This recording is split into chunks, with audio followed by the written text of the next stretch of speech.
Chapter 11 of The Whistling Mountain by Mary Daem. David kept himself so busy that he almost forgot to watch for the men coming up the trail. When he did see them, he looked very hard, because surprisingly, there were more than two people.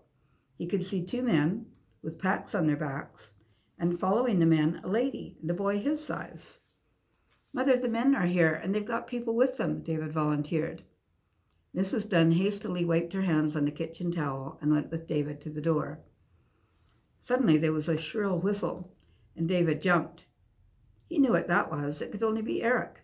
He waved his hand and tore down the steps. David was so excited to see his friend that he almost forgot his manners.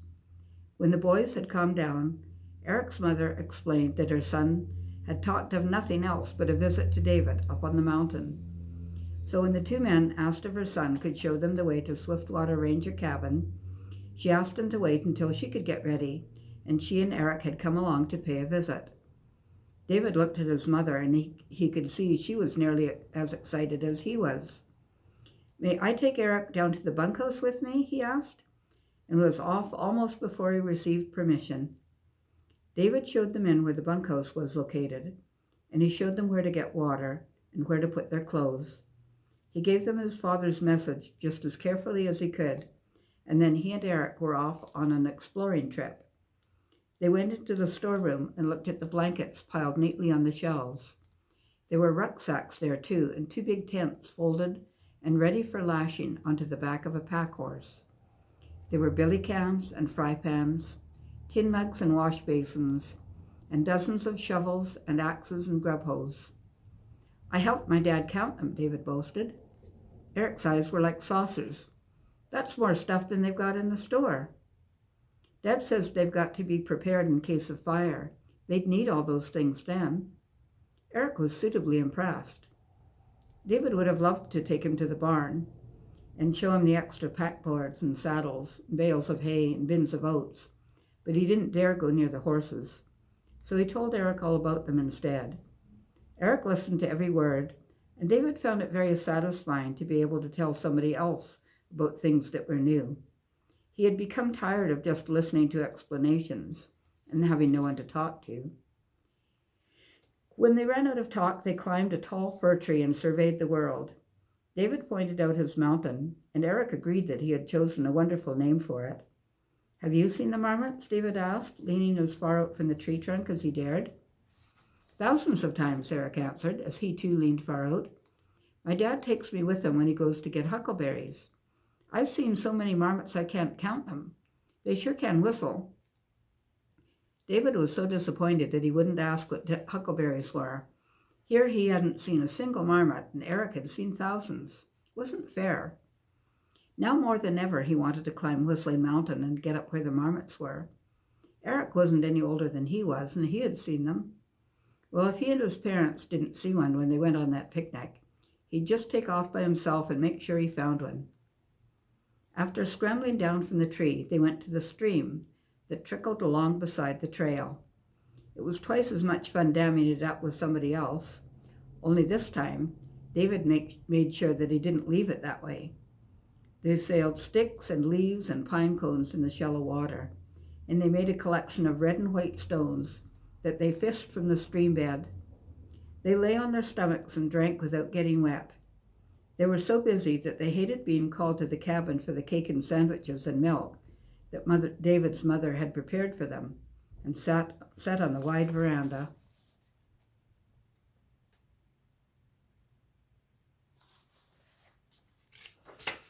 They had scarcely finished the last crumb of cake before Eric's mother was telling him that it was time for them to go, and David was wishing that it wasn't.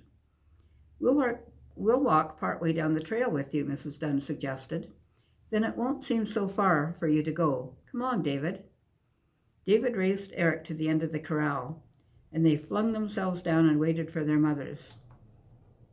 "Have you ever climbed a mountain, Eric?" David asked for something to say.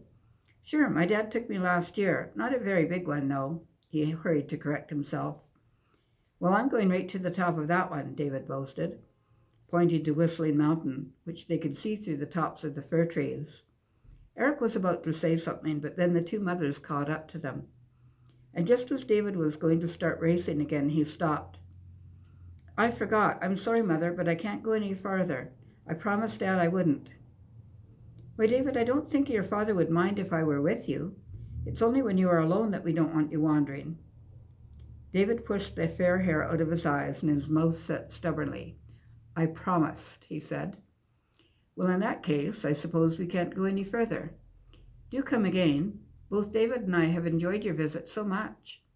I suppose I'd hardly realized, being so busy getting settled, how lonely David has been. Eric's done him good. David stood beside his mother and waved till his friend was out of sight. That evening, when supper was over, David went with his father to the bunkhouse. Barney and Big John were very friendly, and the new men talked to him too. One of them showed David how to tie knots in a piece of rope. But though David watched and moved his fingers just as he had been shown, his knots came undone too easily. Barney showed him a wooden bear he was whittling with a penknife, and promised to make David one if he were willing to wait.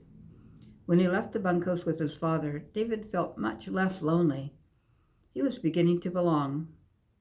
Saturday came at last, the day before the picnic. It was cold. High up in the treetops, the wind was moaning and shaking the branches.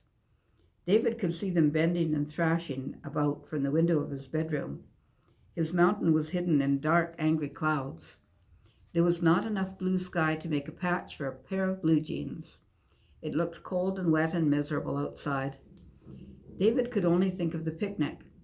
Well, what if it rained on Sunday? How could they try to find the marmots if the rain spoiled everything? A spat of raindrops hit against the window. It sounded as though it were gravel being thrown. David got out of bed to watch the rain, and just as he reached the window, a sheet of lightning nearly blinded him. He jumped back from the window as if he had been hit. Before he got into bed again, a booming crash of thunder rolled overhead. David was sure the world outside had split wide open. The rain came pelting down. Lightning flashed and thunder boomed again and again. David wanted to call his father, but he kept reminding himself that it was only a thunderstorm, and a boy as old as he shouldn't be afraid of a storm. Still, back in the city, the storms had never seemed like this.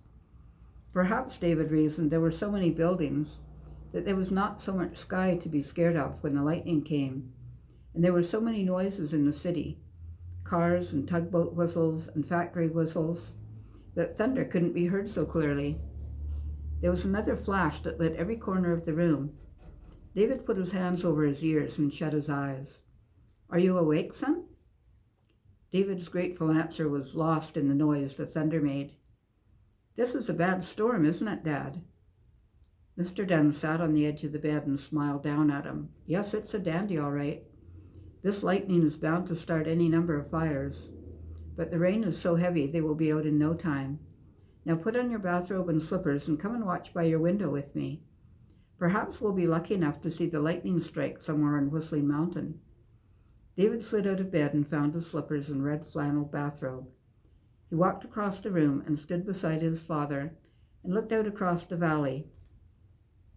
The rain was coming down in torrents.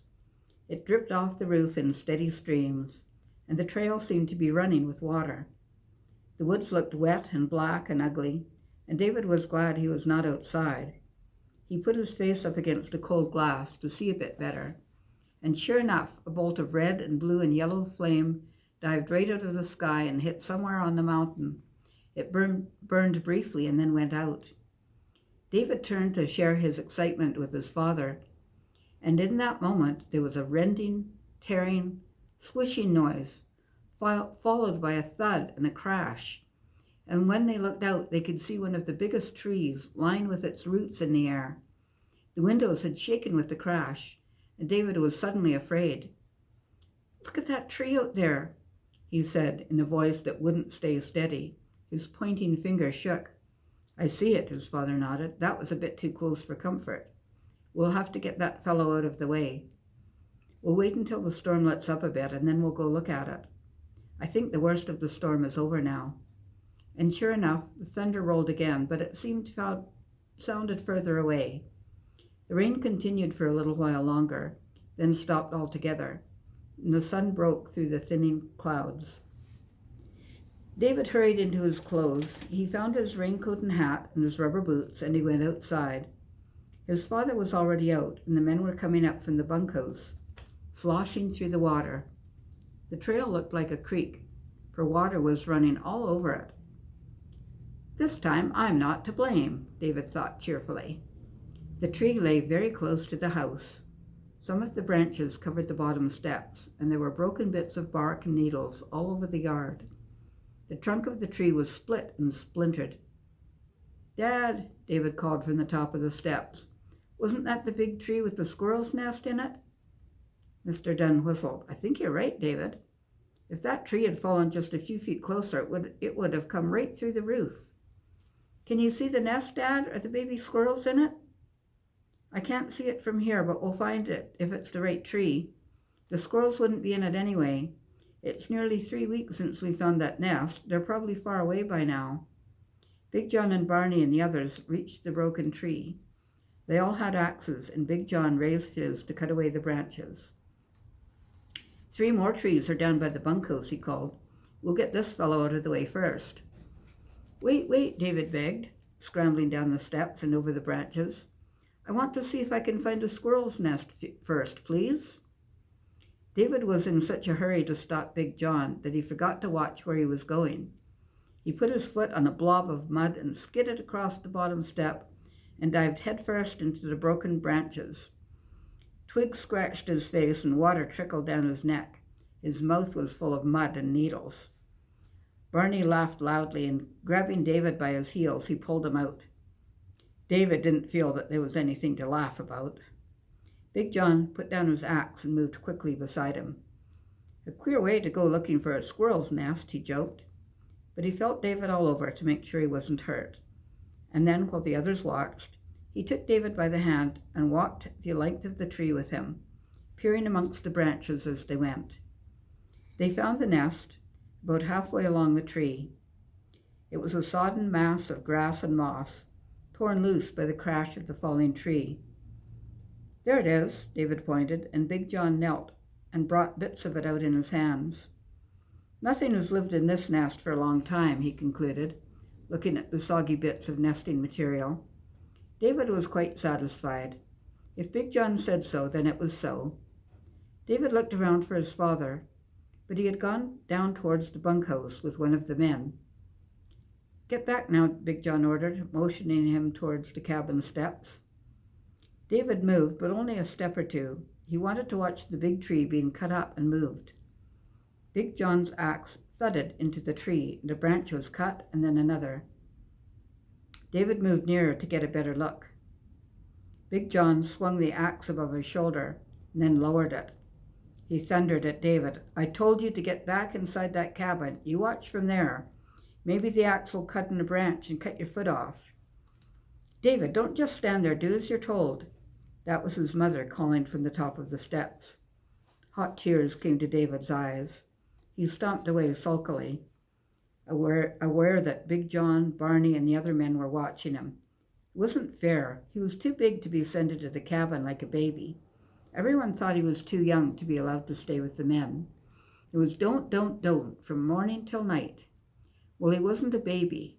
So there, and he'd show them. He'd go right to the top of Whistling Mountain all by himself. See if he wouldn't. Then they'd have to stop ordering him around and treating him as if he were just a baby. So there. He stomped into the kitchen and tracked mud all over the floor. That's the end of chapter 11.